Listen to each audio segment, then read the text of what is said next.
Hello BookTube, I'm Vanessa and today I'm participating in Book Madness 2017.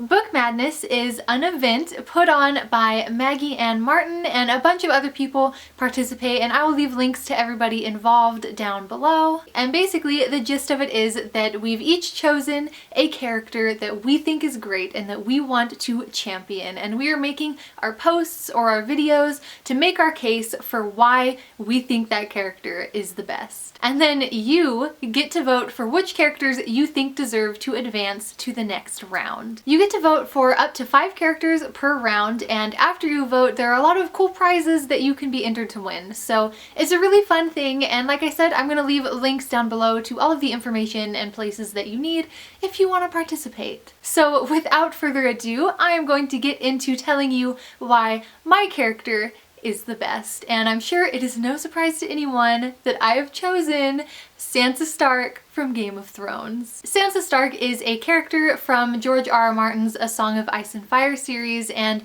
if you haven't read this or seen the Game of Thrones TV show, later on in the video I'm going to talk about some specific examples of why I think she's so great. But if you are someone who is actively trying to avoid spoilers, then I'm going to take this beginning of the video to tell you, spoiler-free, all you need to know about Sansa Stark. Sansa Stark, at the beginning of the series, is the 11-year-old daughter of a very important and high-ranking nobleman.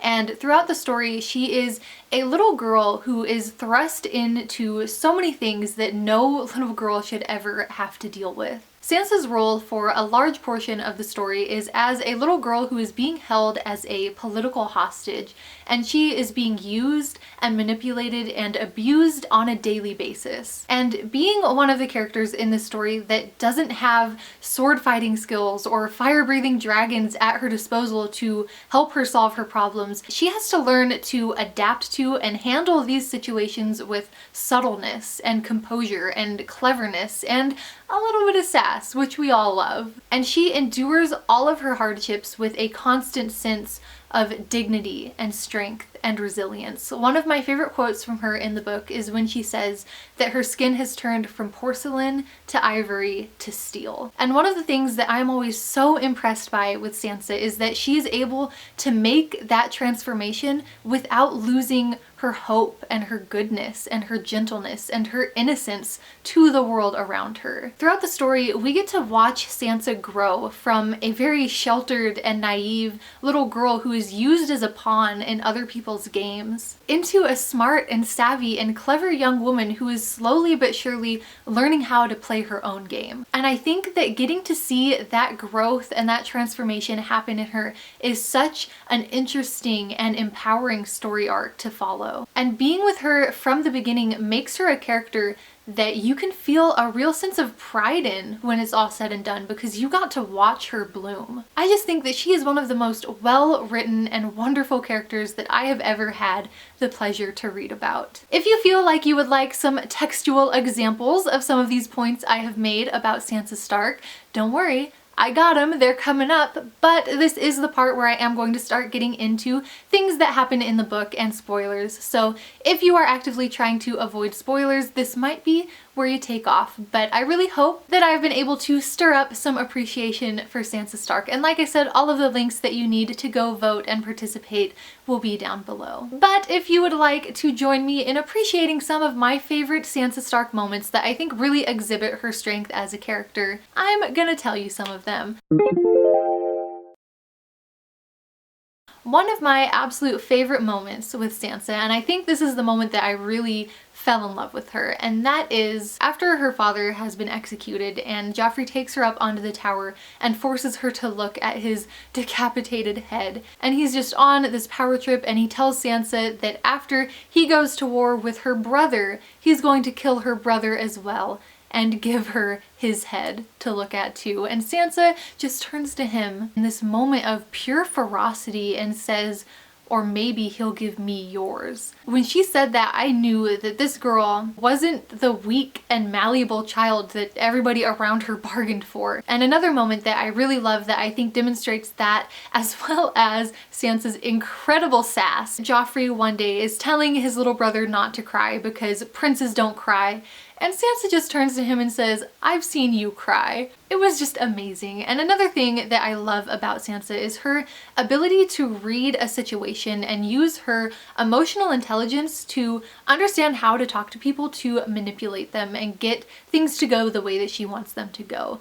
One example of this is when the Battle of the Blackwater was happening and she asks Joffrey if he's going to be fighting on the front lines. And Joffrey is like, "I'm not discussing my battle plans with a silly little girl." And Sansa's like, "Yeah, you're right, that was a stupid question. They say my brother always fights on the front lines and he's just a pretender." And not only is that another amazing sassy backhand, but that was Sansa emotionally and verbally manipulating Joffrey into going and fighting on the front lines so that he would maybe be killed in battle and she would be free of him. That right there is some Slytherin level cunning, and I just could not believe that I was hearing that come out of Sansa's mouth. And I love the fact that she has that ability and that she uses it not only to benefit herself, but also as an augment to her empathy and compassion for others, to help other people. One example of this is when Sir Dantos was late to his jousting event and Joffrey was really mad and wanted to have him executed. Sansa understands that begging for Dantos's life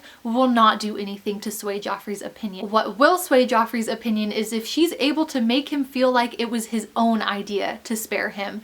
So when Joffrey says he's a fool and he deserves to die, Sansa jumps in with, "Oh my gosh, you're so smart, that's so clever of you to see that. He is a fool. In fact, you should make him a fool. Instead of killing him, you should make him dress up like a clown and be like the court jester." And that, her saying that in just the right way to get Joffrey to do what she wanted, saved that man's life. And I know a lot of people don't see this sense of empathy and compassion from Sansa because they see her as kind of snotty and rude. But I think one of the situations in which this is most obvious is in her interactions with the Hound. She listens to him go off on all of these rants about how there are no true knights and he's not a true knight and he's not brave, he just likes fighting and killing people. And her response to that is to say, even in her nonchalant manner, that he is brave and that he is a true knight. Because even as an 11-year-old girl, she is able to see through this grown man's lies and know what he actually wants to hear and needs to hear. One of my favorite moments with Sansa Stark and the Hound is during the Battle of the Blackwater when he comes to her room. He holds a knife to her throat and demands her to sing him a song. And the song he requests to hear is a song about a knight who isn't really a knight, but Sansa sees him. She meets his intimidation that he's trying to give to her and sing him a song instead that is a chant asking the mother to have mercy on all of the men that have been in war and have been affected by the horrible things that they've had to do. And the fact that she sings him that song of mercy instead, it causes him to come back to himself and look at what he's doing and look at how he's acting and realize that it's wrong, and he gets up and he leaves. So that scene is always a perfect example to me of how Sansa's emotional intelligence and her compassion are weapons that she can use to protect herself and help others at the same time. Another scene that I think really displays just how strong and how brave Sansa is during the Battle of the Blackwater when the castle is being taken by these enemy soldiers and everybody thinks that they're going to die, and she is locked in the keep with the queen, the grown woman queen of this kingdom, who, when she hears the news that the castle is being taken, runs to hide in her rooms in despair and she can't face her people. Sansa, an 11-year-old girl in that room as well, starts giving orders, telling people to get bandages for this man who has been wounded, and takes the other scared women that are in this room to go stand in a circle and sing hymns because she knows it will calm them down and gather their strength. The fact that this 11-year-old girl is a better queen than the actual queen speaks volumes to the amount of strength that is within Sansa's character. And she holds on to that strength that she has within herself and her own identity, even as the whole world is trying to tear it away from her. And To me, that is just so powerful and I love her so much. So I don't know how long this video is going to be now, but hopefully I've done a good job of championing my chosen character for this, and I hope that I've convinced some of you to vote for her. And like I said, all of the links will be down below, and I hope that you can all participate in Book Madness 2017, and I hope that I get to talk to you soon. Bye!